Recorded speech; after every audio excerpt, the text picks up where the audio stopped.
Bonjour à tous, je suis Amy de Marketing on Hills. Aujourd'hui, on va parler de comment rebondir après un refus au statut national d'étudiant entrepreneur.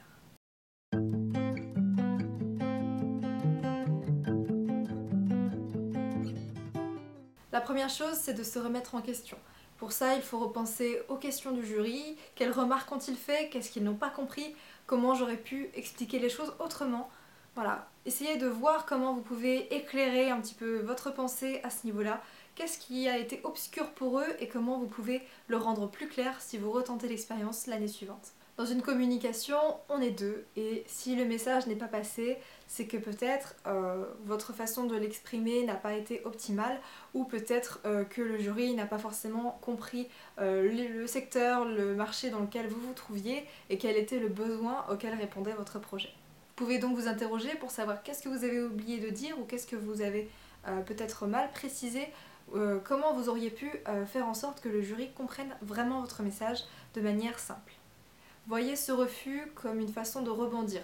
Ce n'est pas un vrai échec finalement, c'est une façon pour vous de vous remettre en question et de recadrer votre projet pour le faire encore mieux réussir par la suite.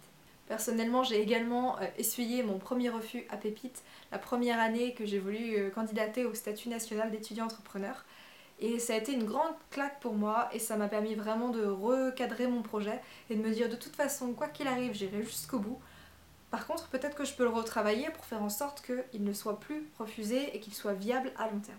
Je vous invite donc à repositionner votre projet, essayer de vous informer, de trouver des sources différentes, peut-être d'échanger aussi avec d'autres entrepreneurs ou étudiants entrepreneurs pour faire en sorte d'améliorer votre projet et de le dessiner suffisamment pour convaincre le jury l'année suivante. Avec un travail de fond et de forme, vous allez pouvoir retenter l'expérience, retenter l'aventure face au comité d'engagement pour le statut d'étudiant entrepreneur, que ce soit en janvier, en septembre. Généralement, il a en moyenne 2 sessions d'engagement chaque année. Donc n'hésitez pas à refaire la démarche, à resolliciter le jury qui ne tente rien à rien.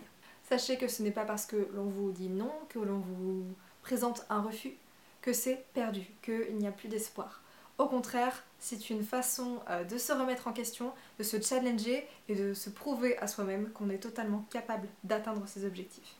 Lors de la première candidature que j'ai faite pour le statut national d'étudiant entrepreneur, une personne s'est assise à côté de moi et m'a dit « De toute façon, peu importe que le jury te sélectionne ou pas au niveau de ton projet, ça n'enlève rien à la motivation que tu as et à la détermination que tu as pour entreprendre.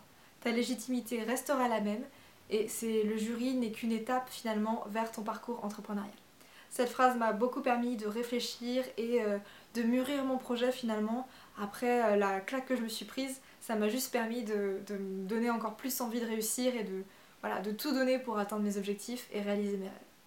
Si tu es intéressé par cet univers des étudiants entrepreneurs et que tu as envie également de retenter ta chance, je t'invite à découvrir mes réseaux sociaux, ma chaîne YouTube notamment, et mon site internet pour avoir un maximum d'informations et réussir ton projet.